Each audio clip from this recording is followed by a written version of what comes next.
I'm prepping for a full distance Ironman and I was recently diagnosed with a heart condition called SVT, supraventricular tachycardia. Now, I've had a lot of issues with training at high intensity. I went on beta blockers under the advice of the cardiologist to kind of help manage my symptoms. And as a whole, they were working, but I just didn't feel right being on them. Now this video I want to run through why I've come off and stopped taking them daily, some of the things that I've noticed since coming off, what changes that I've made to kind of help reduce the amount of SVT episodes that I was having, how I'm feeling, and generally a overall surgery update since I'm still on track to have a heart surgery known as an ablation. So let's start out with, why did I go on beta blockers in the first place? So I ended up getting a heart condition called SVTs, which was where my heart would essentially go really, really fast at a random time. So I got on beta blockers because essentially I started having more frequent SVT episodes. So the SVT episodes were where my heart rate was going to 200 beats a minute plus. So quite often it'd be up in the 220 range and it'd be there for a prolonged period of time. Now, not only did that feel terrible, but also the implications afterwards for how long it would take me to recover from those episodes was getting longer, because I started to have more frequent episodes, and this was when I made the decision to take beta blockers daily. I think I had 3 or 4 episodes I think it was 3 episodes in a week, and two of them out of the 3 were over 2 hours in length, or around 2 hours in length if I remember rightly, and the other one was a bit shorter, but it was still a pretty decent one. That was pretty intense as well. So I went on to daily beta blockers, and since going on daily beta blockers, I've had 1 episode, which was great. It was still quite a rough one, not gonna lie. And it was really unexpected because it was after I went swimming and I got out of the pool and it started. And yeah, I thought beta blockers were gonna stop me having them altogether. So it was a massive shock when I realized that that wasn't the case and I felt like crap. It was about a 2-hour one. Was making my way to hospital when it stopped, so thankfully I didn't have to go in, but I'm now in that system of going through getting myself ready for the ablation. So why have I then come off if they were working? Now, I actually came off because I was advised to by the cardiologist. Now, when I went for my last checkup where we were discussing about getting the ablation itself, the cardiologist said to me, you probably want to just come off them daily, because really the amount that I was taking, I'm taking like quite a low dose. She goes, it's not really going to be doing much anyway. So if I was you, I come off, and if it does happen, double dosed the beta blocker. So rather than taking 1 pill, take 2 pills, because that was then going to be a much higher dose for someone that's a bit of a larger human like myself, that I sit around 100 kilos. So she was like, manage your symptoms like that rather than relying upon this really low dose continuously. Now, when she told me to come off them, it sat really well with me because I was already really struggling to take them daily because they were helping me, so I was all for it. But I really didn't like the idea of the training that I was doing. So I'm still stressing my body quite a lot, but I'm then taking something which is synthetically lowering my heart rate and bringing it down, which means I'm still putting a high stress on my body, but my heart's not necessarily pumping as hard as it needs to. So not only is it affecting the numbers that I'm kind of running off and cycling off and stuff like that, I just didn't like the idea of it. And I thought, I don't think this is smart to continue, but I'm not going to stop training because I'm training for events later on in the year. And the beta blockers were working. So I was like, well, the doctor said I can carry on. So I just carried on. So when she said you could stop, I was like, definitely. So I cut them, I think it was not the next day, but it was the day after that I decided to stop. And I've been off them now since the 5th of February. So that was pretty much the start of the month. And we're now at the 27th today. So I've had 22 days without them and I've had no episodes since. So really positive. Now, as I mentioned, it was affecting my training, because I wasn't able to kind of get into those upper zones.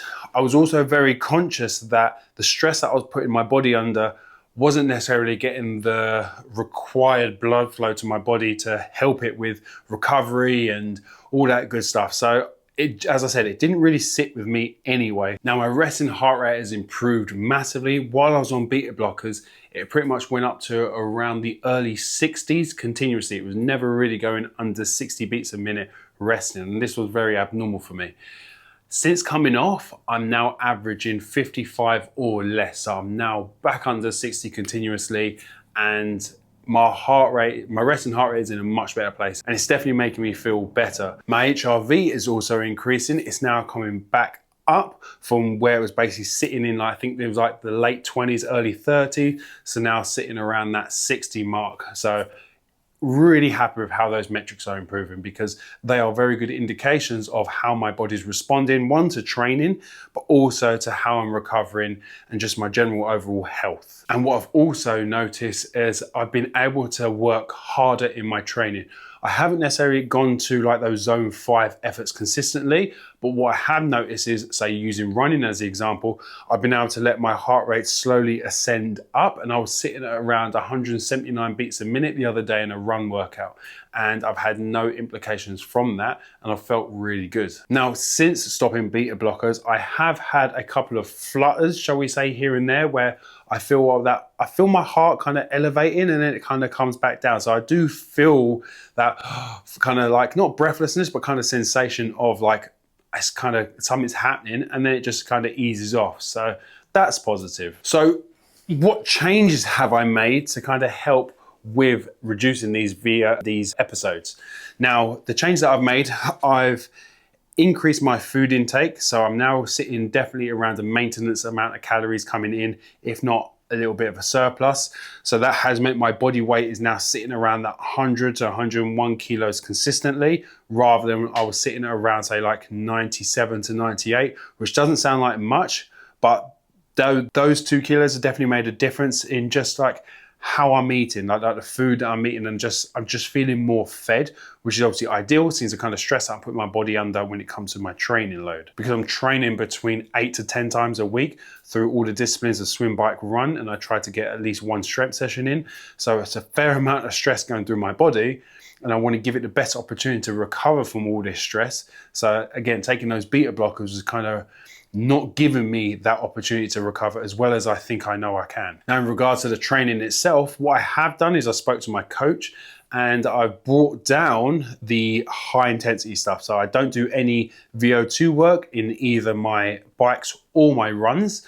And I do get to threshold and I do get my heart rate high, but I don't do repeated sustained efforts, because I found that stress might have been adding to the stress on my heart that was then struggling to recover from.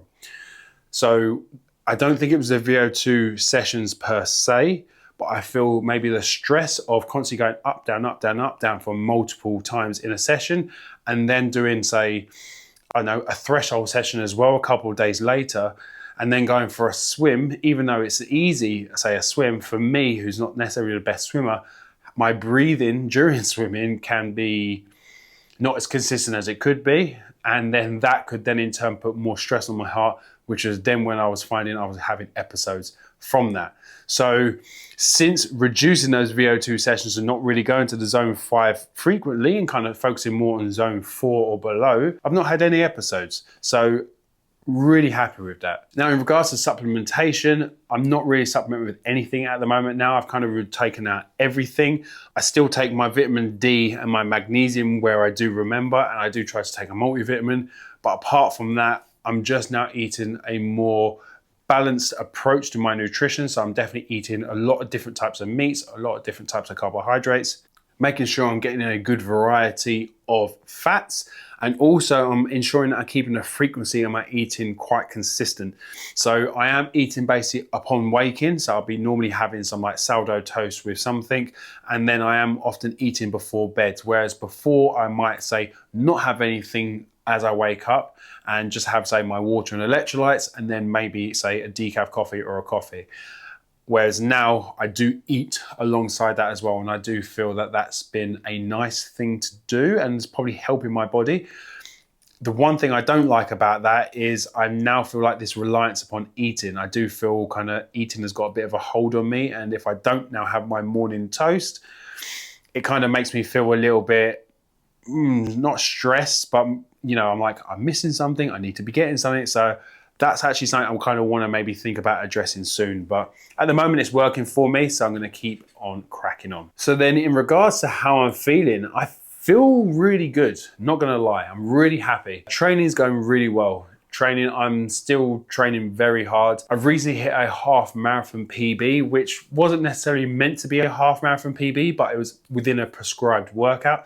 So I had a 2-hour workout where I had different paces to hit in this workout. And in this workout, it then meant that I finished on about 22 and a bit K. So I done a 21.1 K, so half marathon run in 1 hour 44 and like 50 something seconds. So my fastest half marathon before that was like 1 hour 59. So I've just taken 15 minutes off my half marathon. So things are going pretty well within that. I then also did a 2-hour easy run on Wednesday this week. And in that 2 hour, I think I hit an average of 5 minutes 14 per kilometer with an average heart rate of around 148 or 149. I'll put the information up on the screen here. I don't think I've ever run that, and that was an easy run. And I hit a second fastest half marathon because I think I did it in like 1 hour 50 something. So as a whole, things are moving pretty well. And running, which was the biggest stress kind of on my body, I seem to be adapting quite well to it. And I've got a half marathon coming up mid-May. So it all depends on surgery, obviously. But if I don't have my surgery booked by then, I'm going to have a half marathon mid-May. So I'll be able to kind of see what I can actually do actually going for it. And as a whole, I feel so much better that I've come off beta blockers, because I feel like my body is then giving me a much clearer signal about what it needs to be recovering from and what it needs to be doing.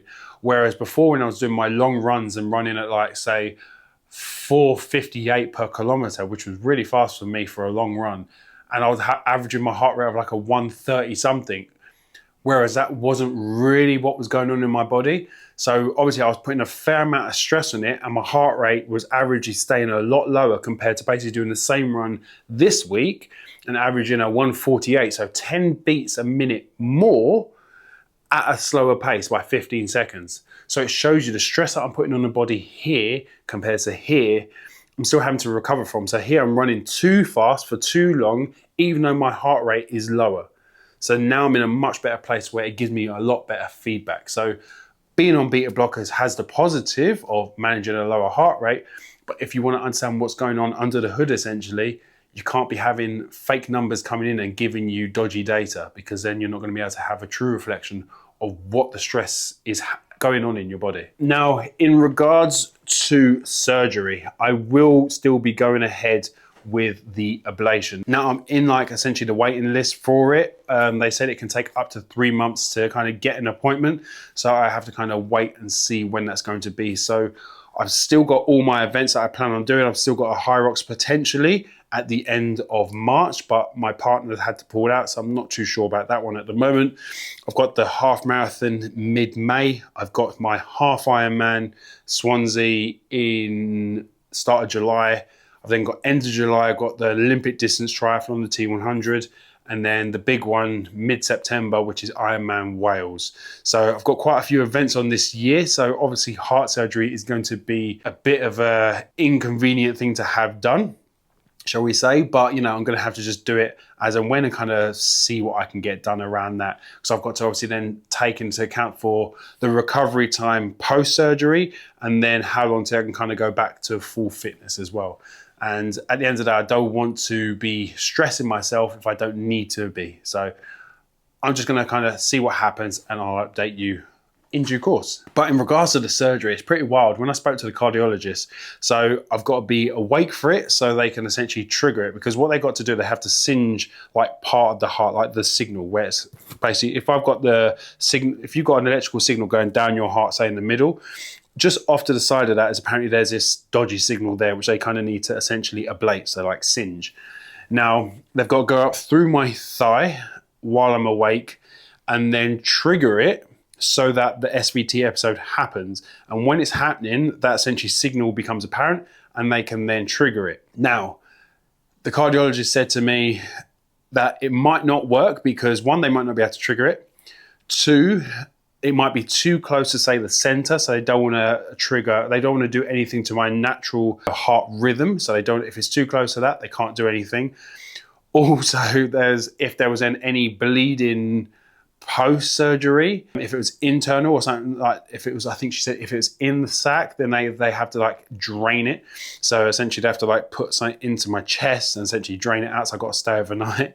And so this is all while on local anesthetic, by the way. So I'm still awake and very conscious of what's happening. And then, but if it is something bad, so I think if there was a big blood leak or something like that, then there's potential of open heart surgery. So, I mean, there's a lot that could happen, but these are like, they said most likely won't happen, but they obviously have to tell you.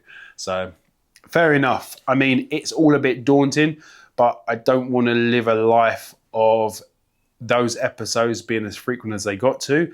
And I just don't want to risk it, to be honest with you. So I'm going to have that surgery when it comes around. So I'll bring you along for that journey. So if you're currently taking beta blockers and you're training for anything ultra endurance based, definitely take into consideration what might be being affected. And if you're having any of these SVT episodes or something like that, get talking to a cardiologist. It's helped me massively to kind of get a good understanding.